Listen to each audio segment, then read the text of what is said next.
Thank you very much for joining us for this session today, both in person and virtually.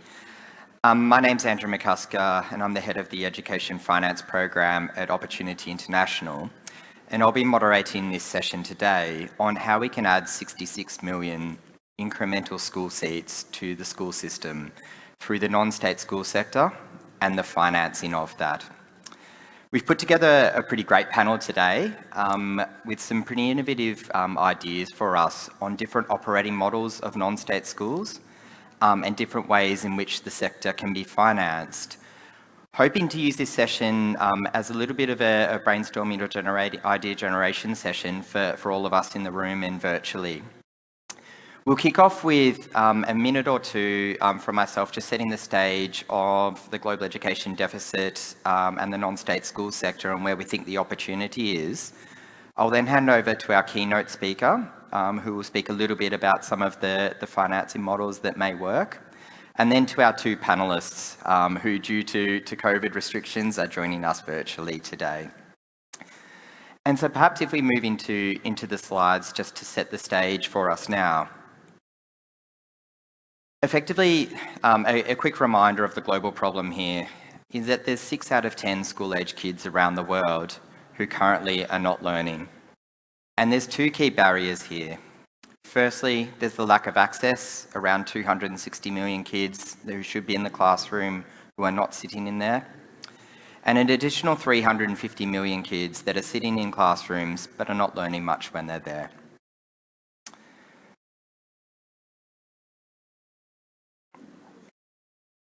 Now, there's a bunch of reasons for this education deficit, both the lack of access and the lack of quality. But we know that the access to funding or the lack of funding in the sector is one of the key barriers. Many of you would have seen research out of UNESCO over the last 12 months, estimating that to hit SDG 4, so the quality education goal by 2030, we as an industry need to find an incremental $200 billion per year to finance that. Now, this financing deficit can come from a range of sources, some of which we're here to speak about today. Many of you have seen classrooms that look like this. Effectively, what we're looking to do in the non-state school sector is find ways to finance an incremental 66 million seats over the next 5 years. There's plenty of demand out there across a bunch of the regions which we see global education deficit, in particular across sub-Saharan Africa and South Asia. And the challenge that we have as an industry is to find operating models that can be used to invest into and to find financing models that work. And so delighted to be here today to moderate this panel and to introduce George Werner, the former Minister of Education of Liberia, who's a bit of a pioneer in our industry. So George, I'd like to welcome you to the session today, and over to you. Thank you, Andrew. Well done. Good morning, good afternoon, wherever you are watching us. Let me begin by setting the picture for you broadly before I end on the personal note. As you all know, Africa is the youngest continent. 60% of the continent is under the age of 25. And in fact, the median age is 19.7. This presents us with enormous potential, but that potential also has complexities around it.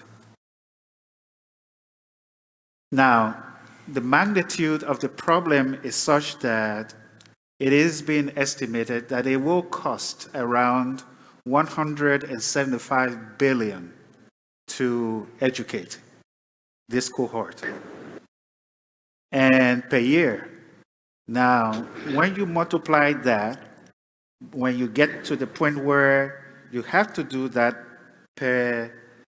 within the estimated time of 2050, then it adds up to 5.7 trillion needed to educate this 720 million young Africans.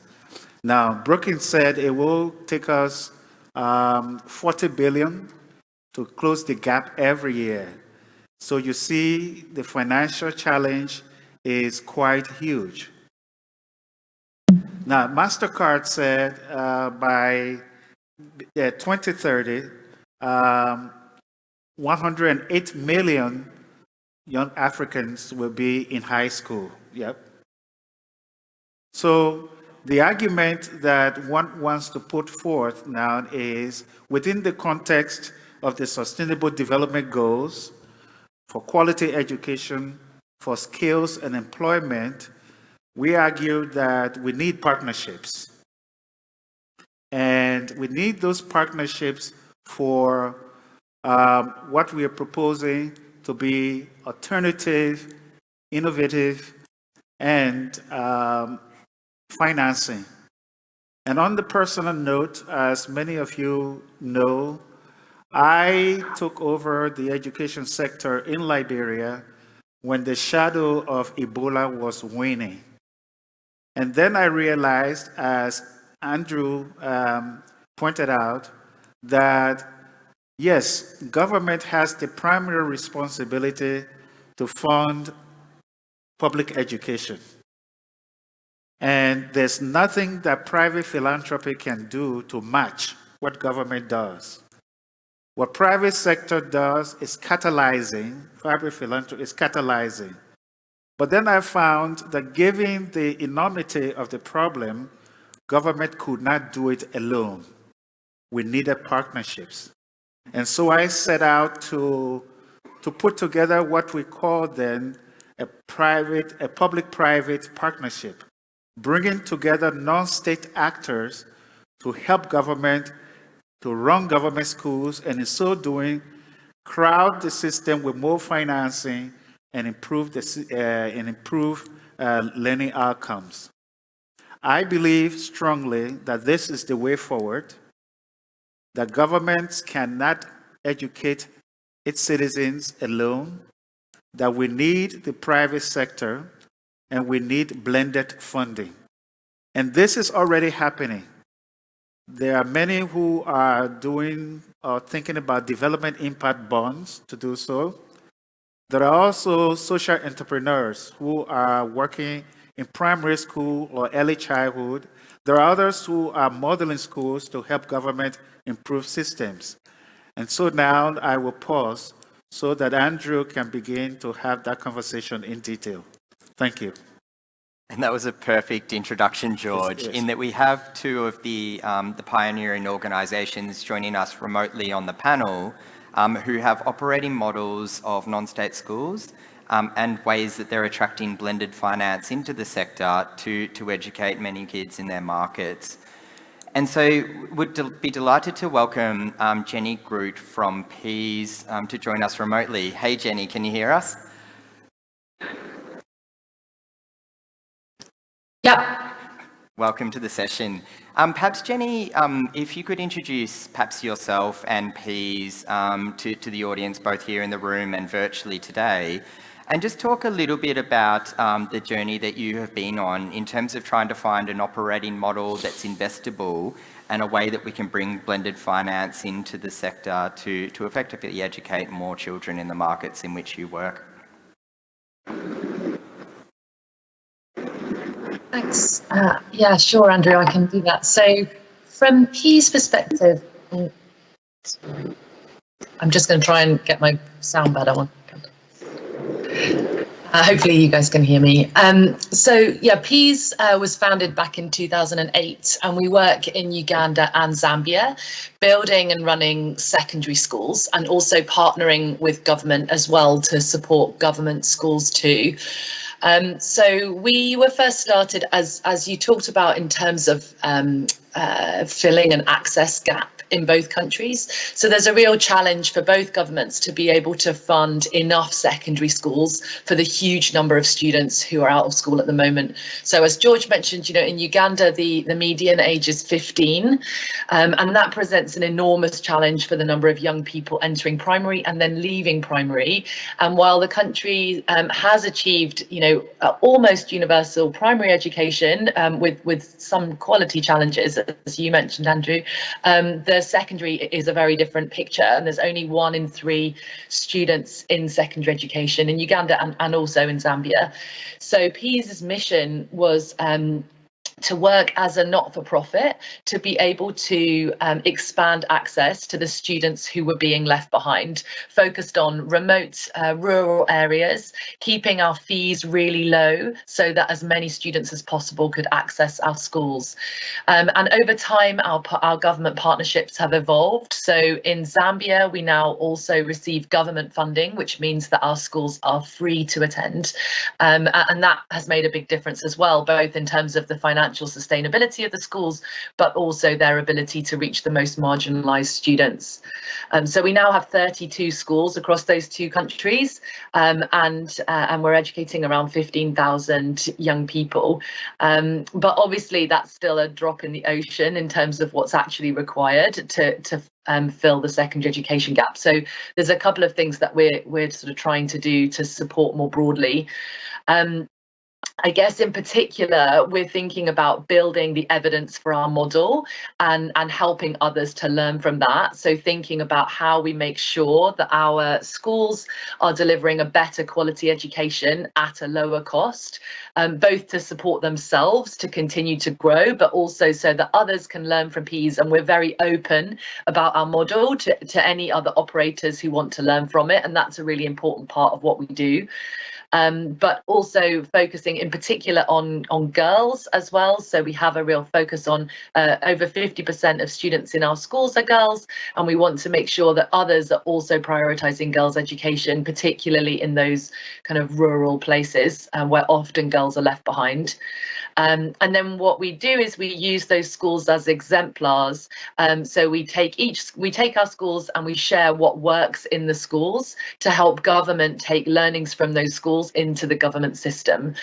So a particular focus of ours, I guess you talk about the financing side, we bring in philanthropic funding and sometimes philanthropic grants, as well as occasionally loans as well, to be able to construct our schools so that our schools can grow and then continue to be financially sustainable. We know that a growing or larger school is more likely to be successful at making a surplus each year, or at least at covering its costs each year, which is our main aim as a not-for-profit, than a smaller school. So we kind of deliberately seek out, I guess, private finance to be able to build the schools, and then the schools run fully financially sustainably once they are up and running. So we need about 400 students in a PEAS secondary school for that school to be able to run financially sustainably.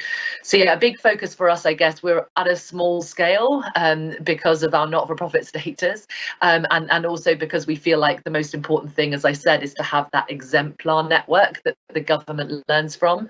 But the sort of main focus from us on a financing perspective is bringing in that finance for construction and then demonstrating that that finance is well spent on a financially sustainable secondary school. Thanks, Jenny. With all of those sources of capital, it's almost the perfect panelist that we could have today if we're talking here today about blended financing models. I'm wondering if our second panelist, Grace, has managed to join us on the line. Grace, can you hear us? I can hear you, Andrew. Can you hear me? We can hear you okay. Thank you so much for joining.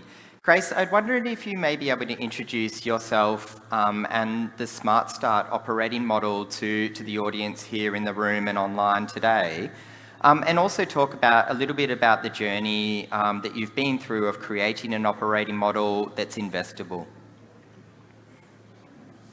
Yes, good morning.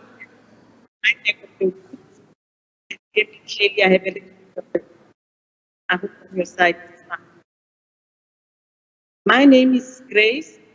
I run educating social franchise in South Africa. Smart Start. And I just need to confirm that you can hear me clearly.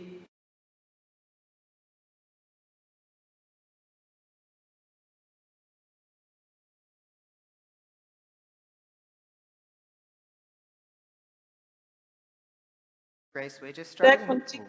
We're just struggling to hear you at the moment, and so we may come back to you in a few minutes and hope that the connection is a little bit better. Perhaps while we work on that, just to introduce myself and Opportunity International. So we work, I'm the head of education finance, and we work with financing low-cost, affordable private schools with financing to build classrooms, washrooms, dormitories, and to purchase assets like school buses and IT equipment. The types of schools that we work with are very similar to the schools that George has worked with in the past, in that we're trying to find ways to bring in private investment into these schools through local banks and microfinance institutions. Over the last 12 years, we've been on this journey of creating this network of local lenders who have successfully lent into this sector and who've invested into about 30,000 schools across 25 countries. And so we found that this model can be pretty successful as a way of trying to crowd in private investment capital to close this financing deficit that George spoke about in his opening remarks. And this financing deficit exists in Liberia, as it does in many other markets across sub-Saharan Africa and South Asia in particular. And so very open to hearing some questions and comments or ideas from anyone in the audience towards the back end of the session. Just to sort of talk about the challenges that we face in this sector and in terms of trying to find new investment capital. We're not there yet, in that there's a lot of these models that Jenny from Peas has spoken about, Grace from Smart Start will be able to talk about, and I can add to. We're making progress as a sector in terms of educating more children in the non-state school sector to supplement the public education sectors in the markets that we work in, but more needs to be done. And to do that from our side, we effectively need two sources of incremental funding. As Jenny mentioned, we need more grant funding into the sector to catalyse more private investment over time. And then as we build out these operating and financing models, to have more of this investment capital flowing into the sector. Jenny, I wonder if I could call on you and just ask, you've spoken a little bit about some of the successes that you've had with Peas in terms of building out an operating model and attracting more blended financing into the model. I just wonder if you've run into any challenges or roadblocks that have impeded your ability to access either grant or investment funding to further scale the business?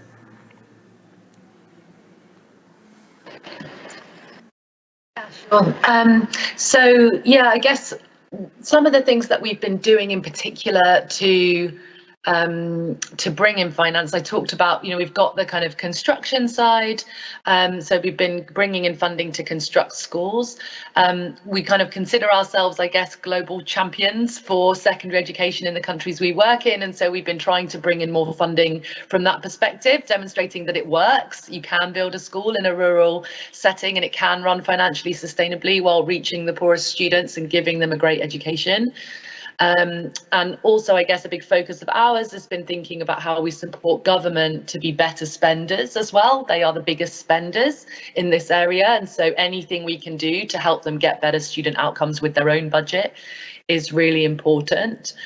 But I guess, from a kind of challenges perspective, I mean, we certainly have faced challenges. There is a lot of reluctance to spend on infrastructure, I think, in sub-Saharan Africa because of, frankly, poorly thought out infrastructure projects in the past that have put a lot of donors and philanthropists off of infrastructure because they feel like it might not have that sustainability and be used for the long term.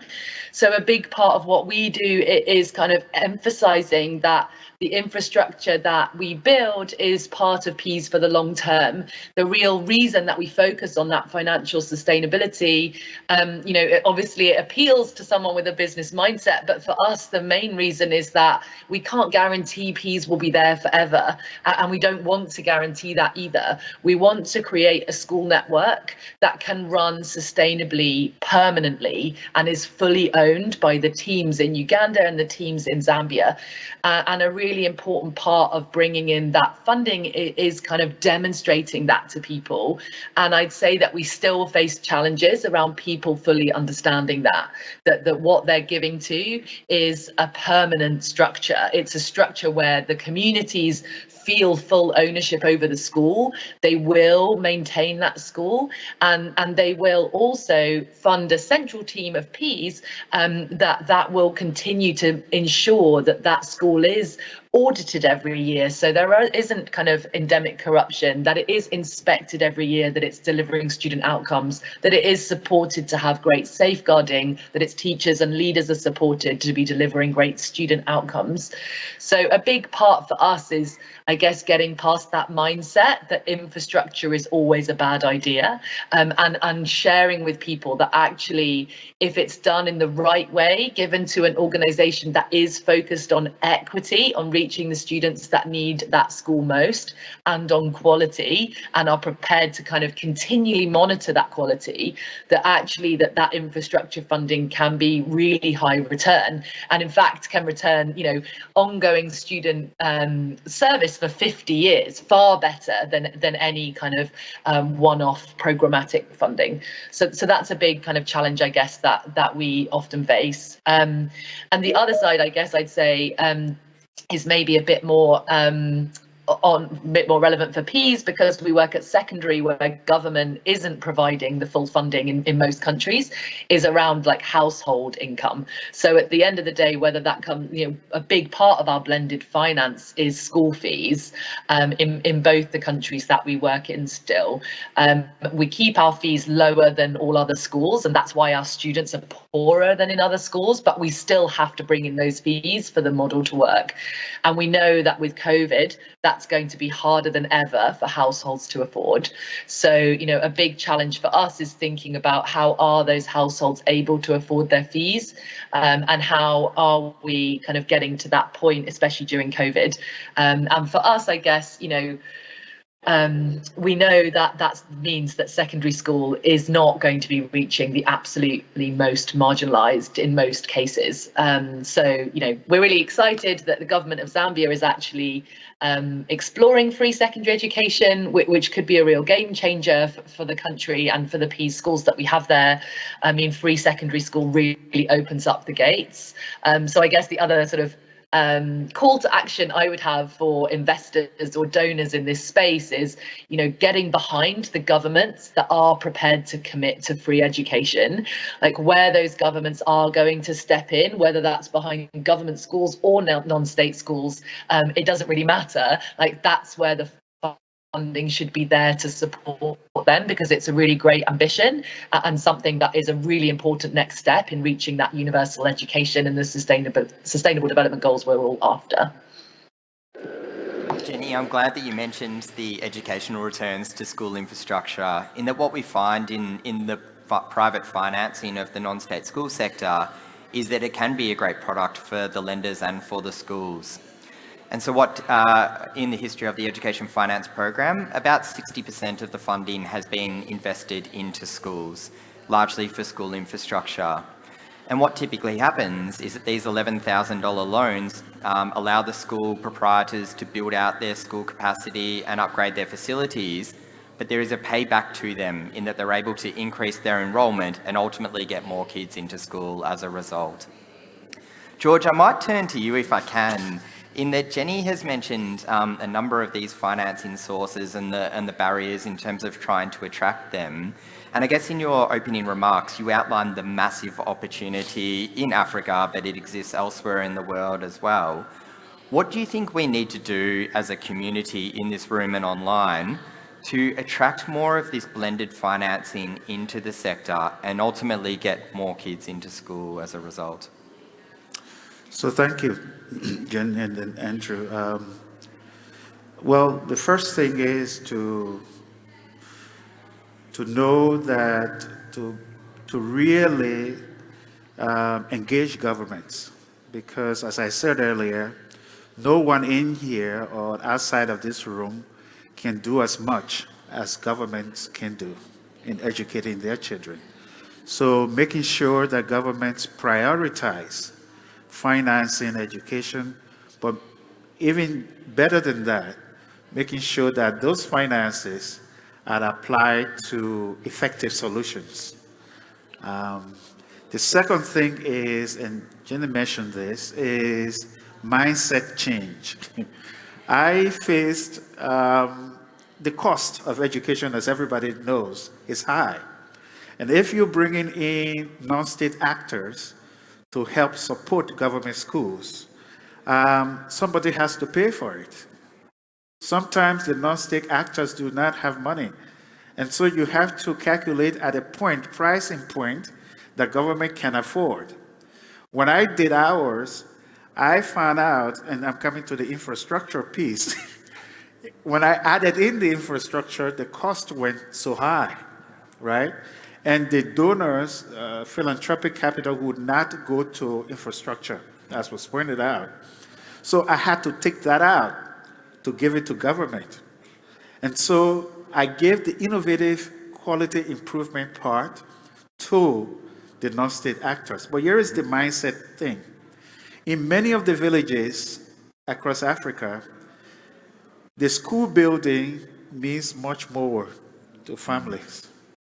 So we have to help our people to understand, yes, children need to be safe, there needs to be hygiene in school and all that, but there's a notion of psychedelic school buildings where the cost of the building quite surpasses the cost of improving quality in the school.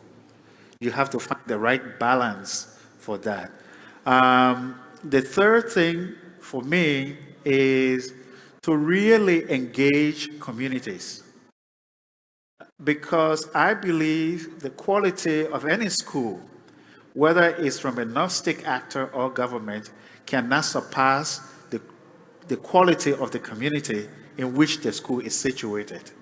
So community ownership, community engagement, stakeholder engagement, these things are very critical to improving what we have in the school. Yeah. Totally agree with you, and it ties into what Jenny was talking about household funding being a source of financing and part of the blended capital, if you like, that we're trying to drag into the sector.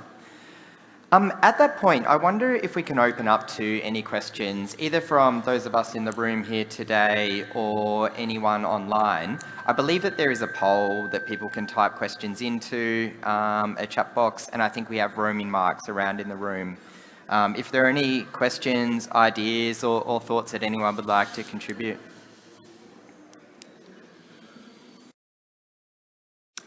I think we have one down here.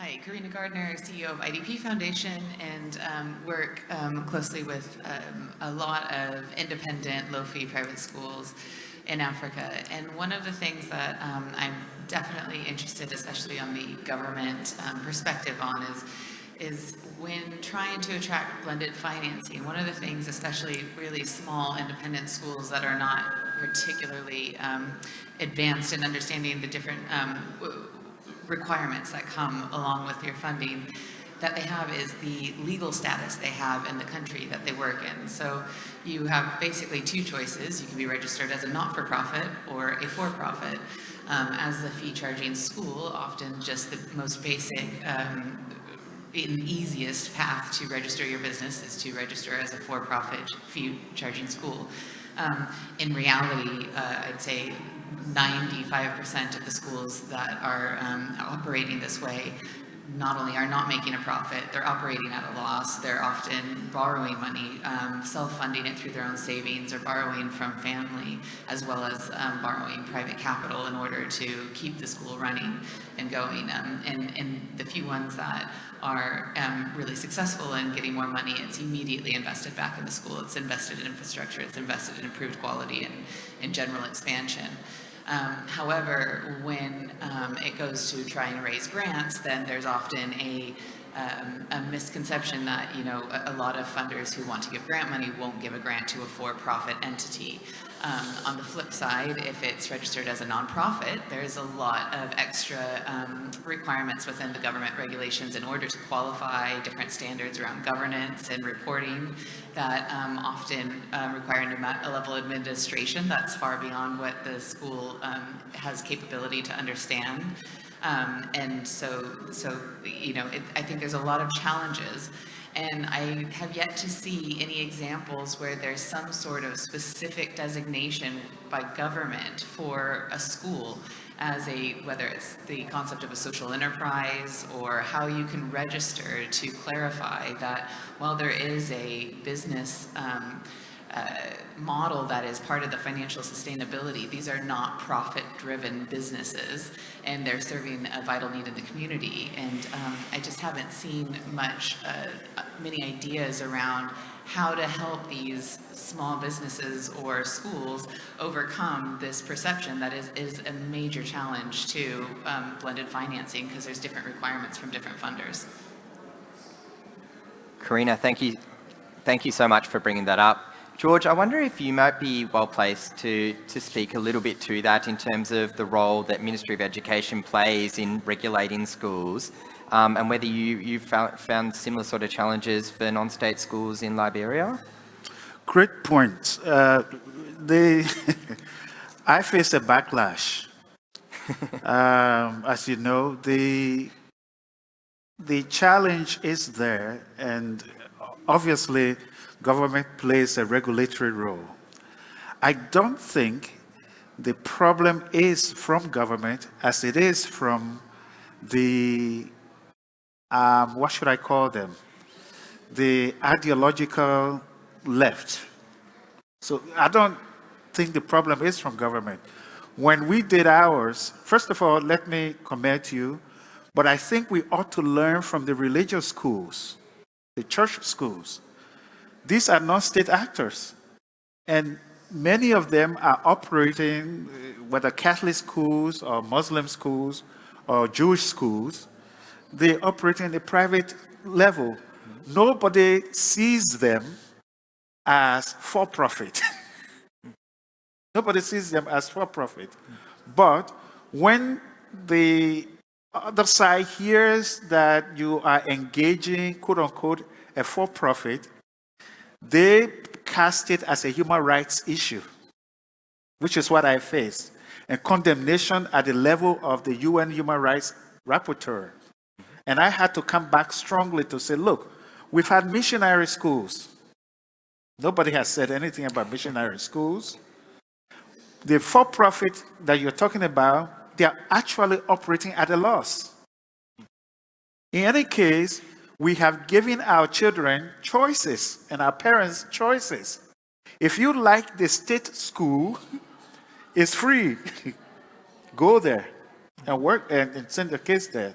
What we see from Kenya to Uganda to Liberia is where a non-state actor is operating with an alternative to the state school, parents will do everything to send that child to the school there, because they know it works. The outcomes are clear. So I don't see the problem really as a government problem as it is an NGO perception and problem. And so I come back again to advocacy, to mindset change, to more transparency, and to giving people the understanding that what we are doing is not new. Missionary schools have existed side by side government schools, and we all know the costs. So again, mindset change, advocacy, but again, if the government is the problem, engage the government. In our country, the registration is not much an issue. And government certainly doesn't have a problem with non-state actors. But the advocacy, yeah. And I'm not calling names. It sounds like we have our second call to action there. Maybe we'll focus on the governments. Yes, yeah. Well, I think we have our second question in the room. Yeah, actually, hello. Yeah. Hi. Actually, yeah, really, it's very true because I'm based in Dubai, but we do have some of the NGOs working in India, and they approached us, like most of when I was visiting there. They said, "Why don't you sponsor a child?" You know, so they asked us. Okay, sponsoring doesn't mean you will give one-time payment and then stop. No, you have to take care from grade 1 to grade 12. And they have given me the second options, me and my sister-in-law also. Okay, the second is there is an orphanage where you can select some of the girls and all. And they are very, they are artistic, they are having a good, lot of experience, they want to do something different. So what we have decided is we took, my sister-in-law took 3 girls, I took 1. And every year we are supporting them financially. And out of the 3 girls now, one is they've done MBA, one is in the engineering, they already finished. And from my side, it is still going on. So she's in grade 12. So I think the non-state actors, when we are talking, I think it will be good that we can encourage the people, all the stakeholders, those who do have money, they can come forward and let them sponsor one of them. I think it will make a lot of difference when you're talking about, because everything we cannot demand from the government. So we always say government will do something, but ultimately government is also taxing us to get the things done, you know. So my views is like, it's my idea, I just would like to share. I don't know how things work, but my perception is we have to encourage each and everyone who can sponsor one child that can make the difference for the child education. Thank you. It sounds like that was a call to action for an even incremental source of blended funding to come into the mix of third-party households. So thank you for sharing.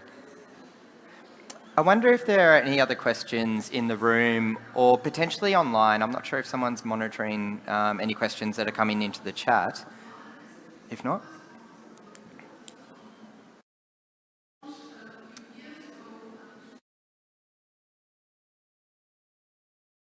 Cool. Well, perhaps if there's nothing else to add, thank you everyone for making time for the session today. Thank you everyone for joining online. A few calls to action that stuck out to me. Firstly, the need for more financing into the sector. I think George did a really good job of explaining the big opportunity that's in front of us in sub-Saharan Africa and even elsewhere. I think Jenny spoke well about the need for more incremental funding, whether that be grant, investment funding, household funding. And then Karina mentioned the important need to think perhaps a little bit more strategically about how we can regulate schools and the non-state school sector a little bit better and make it easier for new entrants into the market, realising that we're going to need to solve this as a community with these dual sources of educating. And so I'd like to thank you, George, for joining today. Thank you. Thank you, Jenny, for dialing in. And Grace, if you can hear us, thank you for trying. I'm sorry that the connection was not so strong from South Africa. Been a pleasure working with you today, and hopefully we do this again sometime. Thanks, everyone. Thank you.